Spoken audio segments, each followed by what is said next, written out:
वर्ष हुए, उसके पहले मनुष्य नहीं था, लेकिन पशु थे। पशुओं को आए हुए भी बहुत ज्यादा समय नहीं हुआ। एक जमाना था कि पशु भी नहीं थे, लेकिन पौधे थे। पौधों को आए भी बहुत समय नहीं हुआ। एक समय था कि पौधे भी नहीं थे, पत्थर थे, पहाड़ थे, नदियां थी, सागर था। पत्थर, पहाड़, नदियों की वो जो दुनिया थी, वो किस बात के लिए पीड़ित थी? वो पौधों को पैदा करना चाहती थी।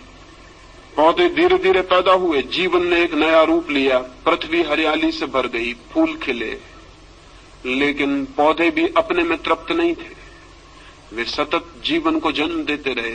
उनकी भी कोई चेष्टा चल रही थी, वे पशुओं को, पक्षियों को जन्म देना चाहते थे। पशु पक्षी पैदा हुए। हजारों लाखों वर्षों तक पशु पक्षियों से भरा हुआ था ये जगत, लेकिन मनुष्य का कोई पता न था। पशुओं और पक्षियों के प्राणों के भीतर निरंतर मनुष्य भी निवास कर रहा था, पैदा होने की चेष्टा कर रहा था। फिर मनुष्य पैदा हुआ। अब मनुष्य किस लिए है? मनुष्य निरंतर नए जीवन को पैदा करने के लिए आतुर है। हम उसे सेक्स कहते हैं, हम उसे काम की वासना कहते हैं, लेकिन उस वासना का मूल अर्थ क्या है? मूल अर्थ इतना है, मनुष्य अपने पर समाप्त नहीं होना चाहता, आगे भी जीवन को पैदा करना चाहता। लेकिन क्यों? क्या मनुष्य के प्राणों में मनुष्य से ऊपर किसी सुपरमैन को, किसी महामानव को पैदा करने की कोई चेष्टा चल रही? निश्चित ही चल रही है। निश्चित ही मनुष्य के प्राण इस चेष्टा में संलग्न है कि मनुष्य से श्रेष्ठतर जीवन जन्म पा सके, मनुष्य से श्रेष्ठतर प्राणी आविर्भूत हो सके। नीत्शे से लेकर अरविंद तक, पतंजलि से लेकर बर्ट्रैंड रसेल तक, सारे मनुष्यों के प्राणों में एक कल्पना, एक सपने की तरह बैठी रही कि मनुष्य से बड़ा प्राणी कैसे पैदा हो सके।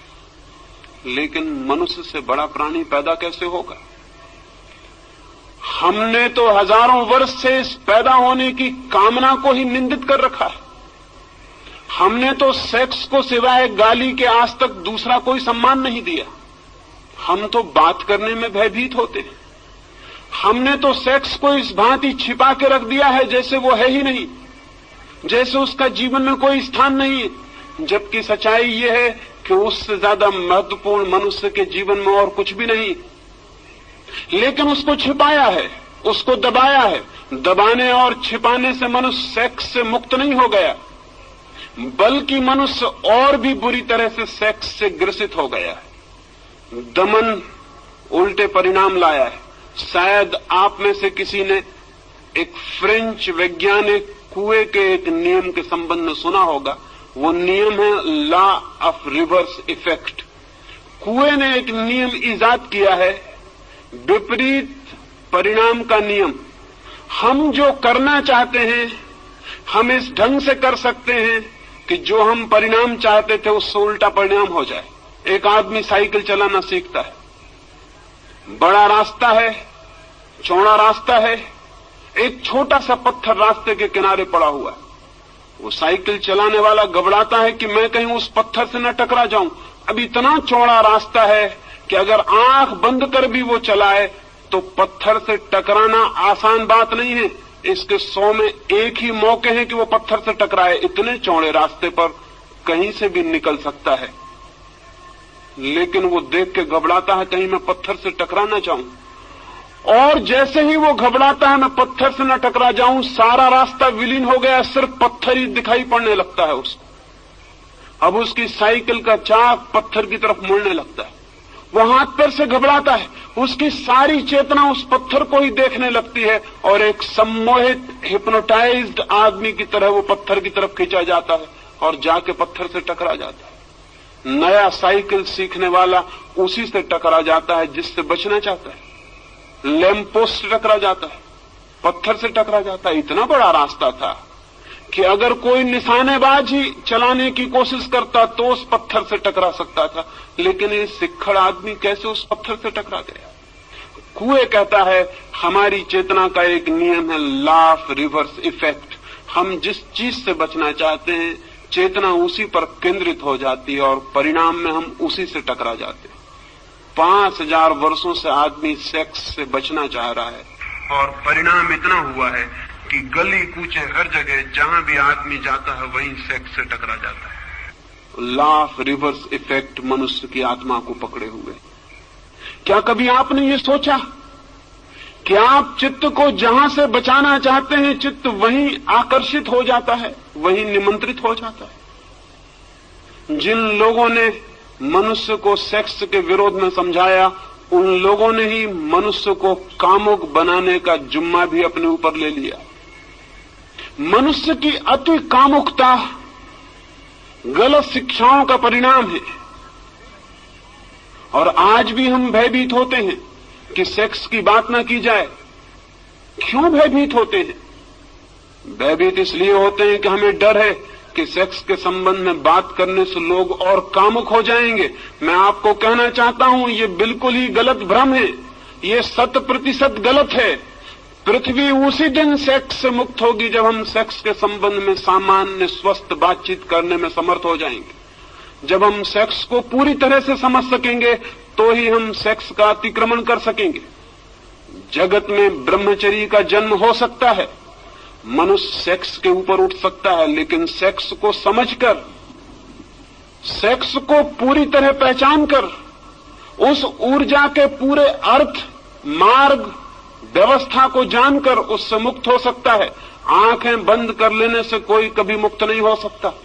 आंखें बंद कर लेने वाले सोचते हो कि आंख बंद कर लेने से शत्रु समाप्त हो गया तो वो पागल है। मरुस्थल में शुतुरमुर्ग भी ऐसा ही सोचता है। दुश्मन हमले करते हैं तो शुतुरमुर्ग रेत में सिर छिपा के खड़ा हो जाता है और सोचता है कि जब दुश्मन मुझे दिखाई नहीं पड़ रहा तो दुश्मन नहीं है। लेकिन ये तर्क, शुतुरमुर्ग को हम क्षमा भी कर सकते हैं, आदमी को क्षमा नहीं किया जा सकता। सेक्स के संबंध में आदमी ने शुतुरमुर्ग का व्यवहार किया है आज तक। वो सोचता है आंख बंद कर लो सेक्स के प्रति तो सेक्स मिट गया। अगर आंख बंद कर लेने से चीजें मिटती होती तो बहुत आसान थी जिंदगी, बहुत आसान होती दुनिया। आंखें बंद करने से कुछ मिटता नहीं, बल्कि जिस चीज के संबंध में हम आंखें बंद करते हैं, हम प्रमाण देते हैं कि हम उससे भयभीत हो गए हैं, हम डर गए हैं, वो हमसे ज्यादा मजबूत है, उससे हम जीत नहीं सकते, इसलिए हम आंख बंद करते हैं। आंख बंद करना कमजोरी का लक्षण है। और सेक्स के बाबत सारी मनुष्य जाति आंख बंद करके बैठ गई। न केवल आंख बंद करके बैठ गई है, बल्कि उसने सब तरह की लड़ाई भी सेक्स से ली और उसके परिणाम, उसके दुष्परिणाम सारे जगत में ज्ञात है। अगर 100 आदमी पागल होते हैं तो उसमें से 98 आदमी सेक्स को दबाने की वजह से पागल होते हैं। अगर हजारों स्त्रियां हिस्टीरिया से परेशान हैं तो उसमें से 100 में से 99 स्त्रियों के पीछे हिस्टीरिया के, मिर्गी के, बेहोशी के सेक्स की मौजूदगी है, सेक्स का दमन मौजूद है। अगर आदमी इतना बेचैन, अशांत, इतना दुखी और पीड़ित है तो इस पीड़ित होने के पीछे उसने जीवन की एक बड़ी शक्ति को बिना समझे उसकी तरफ पीठ खड़ी कर ली है, उसका कारण है। और परिणाम उल्टे आते हैं। अगर हम मनुष्य का साहित्य उठाकर देखें, अगर किसी देवलोक से कभी कोई देवता आए या चंद्रलोक से या मंगल ग्रह से कभी कोई यात्री आए और हमारी किताबें पढ़े, हमारा साहित्य देखे, हमारी कविताएं पढ़े, हमारे चित्र देखे, तो बहुत हैरान हो जाएगा। वो हैरान हो जाएगा ये जानकर कि आदमी का सारा साहित्य सेक्स पर क्यों केंद्रित है, आदमी की सारी कविताएं सेक्सुअल क्यों हैं, आदमी की सारी कहानियां, सारे उपन्यास सेक्स पर क्यों खड़े हैं, आदमी की हर किताब के ऊपर नंगी औरत की तस्वीर क्यों है, आदमी की हर फिल्म नंगे आदमी की फिल्म क्यों है। वो आदमी बहुत हैरान होगा। अगर कोई मंगल से आके हमें इस हालत में देखेगा तो बहुत हैरान होगा। वो सोचेगा आदमी सेक्स के सिवाय क्या कुछ भी नहीं सोचता। और आदमी से अगर पूछेगा, बातचीत करेगा तो बहुत हैरान हो जाएगा। आदमी बातचीत करेगा आत्मा की, परमात्मा की, स्वर्ग की, मोक्ष की, सेक्स की कभी कोई बात नहीं करेगा। और उसका सारा व्यक्तित्व चारों तरफ से सेक्स से भरा हुआ है। वो मंगल ग्रह का वासी तो बहुत हैरान होगा। वो कहेगा बातचीत कभी नहीं की जाती जिस चीज की, उसको चारों तरफ से तृप्त करने की हजार पागल कोशिशें क्यों की जा रही। आदमी को हमने परवर्ट किया है, विकृत किया है और अच्छे नामों के आधार पर विकृत किया है। ब्रह्मचर्य की बात हम करते हैं, लेकिन कभी इस बात की चेष्टा नहीं करते कि पहले मनुष्य की काम की ऊर्जा को समझा जाए, फिर उसे रूपांतरित करने के प्रयोग भी किए जा सकते। बिना उस ऊर्जा को समझे दमन की, संयम की सारी शिक्षा मनुष्य को पागल, विक्षिप्त और रुग्ण करेगी। इस संबंध में कोई भी ध्यान नहीं। ये मनुष्य इतना रुग्ण, इतना दीनहीन कभी भी ना था, इतना विषाक्त भी ना था, इतना पॉइजनस भी ना था, इतना दुखी भी ना था। मैंने एक अस्पताल के पास से मैं निकलता था, मैंने एक तख्ते पर अस्पताल की एक सूचना लिखी हुई पढ़ी।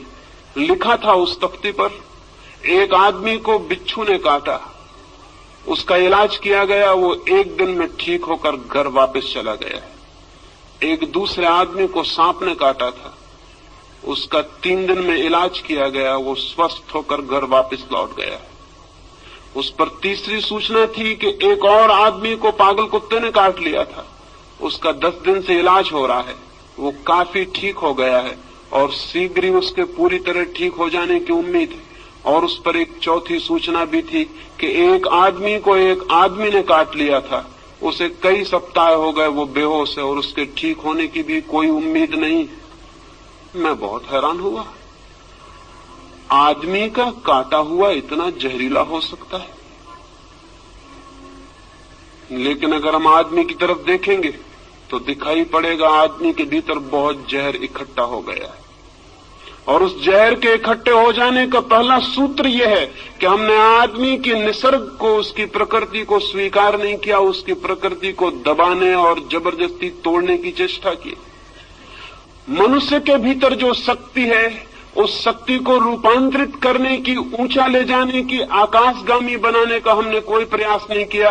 उस शक्ति के ऊपर हम जबरदस्ती कब्जा करके बैठ गए हैं। वो शक्ति नीचे से ज्वालामुखी की तरह उबल रही है और धक्के दे रही है। वो आदमी को किसी भी क्षण उल्टा देने की चेष्टा कर रही, और इसलिए जरा सा मौका मिल जाता है तो आपको पता है सबसे पहली बात क्या होती? अगर एक हवाई जहाज गिर पड़े तो आपको सबसे पहले उस हवाई जहाज में अगर पायलट हो और आप उसके पास जाएं, उसकी लाश के पास, तो आपको पहला प्रश्न क्या उठेगा मन में? क्या आपको ख्याल आएगा ये हिंदू है या मुसलमान? नहीं। क्या आपको ख्याल आएगा कि ये भारतीय है कि चीनी? नहीं। आपको पहला ख्याल आएगा ये आदमी है या औरत। पहला प्रश्न आपके मन में उठेगा ये स्त्री है या पुरुष। क्या आपको ख्याल है इस बात का कि ये प्रश्न क्यों सबसे पहले ख्याल में आता है? भीतर दबा हुआ सेक्स है, उस सेक्स के दमन की वजह से बाहर स्त्रियां और पुरुष अतिशय उभर कर दिखाई पड़ते। क्या आपने कभी सोचा? आप किसी आदमी का नाम भूल सकते हैं, जाति भूल सकते हैं, चेहरा भूल सकते हैं। अगर मैं आपसे मिलूं या मुझे आप मिलें तो मैं सब भूल सकता हूं कि आपका नाम क्या था, आपका चेहरा क्या था, आपकी जाति क्या थी, उम्र क्या थी, आप किस पद पर थे, सब भूल सकता हूं। लेकिन कभी आपको ख्याल आया आप ये भी भूल सके हैं कि जिससे आप मिले थे वो आदमी थी या औरत? कभी आप भूल सके इस बात को कि जिससे आप मिले थे वो पुरुष है या स्त्री? कभी पीछे ये संदेह उठा मन में कि वो स्त्री है या पुरुष? नहीं, ये बात आप कभी भी नहीं भूल सके होंगे। क्यों? लेकिन जब सारी बातें भूल जाती हैं तो ये क्यों नहीं भूलता? हमारे भीतर मन में कहीं सेक्स बहुत अतिशय होकर बैठा है, वो 24 घंटे उबल रहा है, इसलिए सब बात भूल जाती है लेकिन ये बात नहीं भूलती। हम सतत सचेष्ट हैं। ये पृथ्वी तब तक स्वस्थ नहीं हो सकेगी जब तक आदमी और स्त्रियों के बीच ये दीवार और ये फासला खड़ा हुआ है। ये पृथ्वी तब तक कभी भी शांत नहीं हो सकेगी जब तक भीतर उबलती हुई आग है और उसके ऊपर हम जबरदस्ती बैठे हुए। उस आग को रोज दबाना पड़ता है, उस आग को प्रतिक्षण दबाए रखना पड़ता है। वो आग हमको भी जला डालती है, सारा जीवन राख कर देती है, लेकिन फिर भी हम विचार करने को राजी नहीं होते ये आग क्या थी। और मैं आपसे कहता हूं अगर हम इस आग को समझ लें तो यह आग दुश्मन नहीं है, दोस्त है। अगर हम इस आग को समझ लें तो यह हमें जलाएगी नहीं, हमारे घर को गर्म भी कर सकती है सर्दियों में, और हमारी रोटियां भी पका सकती और हमारी जिंदगी के लिए सहयोगी और मित्र भी हो सकती। लाखों साल तक आकाश में बिजली चमकती थी, कभी किसी के ऊपर गिरती थी और जान ले लेती थी। कभी किसी ने सोचा भी न था कि एक दिन घर में पंखा चलाएगी ये बिजली, कभी ये रोशनी करेगी अंधेरे में, ये किसी ने सोचा नहीं था। आज वही बिजली हमारी साथी हो गई। क्यों? बिजली की तरफ हम आंख मूंद के खड़े हो जाते तो हम कभी बिजली के राज को न समझ पाते और न कभी उसका उपयोग कर पाते, वो हमारी दुश्मनी बनी रहती। लेकिन नहीं, आदमी ने बिजली के प्रति दोस्ताना का भाव बरता। उसने बिजली को समझने की कोशिश की, उसने प्रयास किए जानने के, और धीरे धीरे बिजली उसकी साथी हो गई। आज बिना बिजली के क्षण भर जमीन पर रहना मुश्किल मालूम होगा। मनुष्य के भीतर बिजली से भी बड़ी ताकत है सेक्स की। मनुष्य के भीतर अणु की शक्ति से भी बड़ी शक्ति है सेक्स की। कभी आपने सोचा लेकिन ये शक्ति क्या है और कैसे हम इसे रूपांतरित करें? एक छोटे से अणु में इतनी शक्ति है कि हिरोशिमा का पूरा 1 लाख का नगर भस्म हो सकता है। लेकिन क्या आपने कभी सोचा कि मनुष्य के काम की ऊर्जा का एक अणु एक नए व्यक्ति को जन्म देता है? उस व्यक्ति में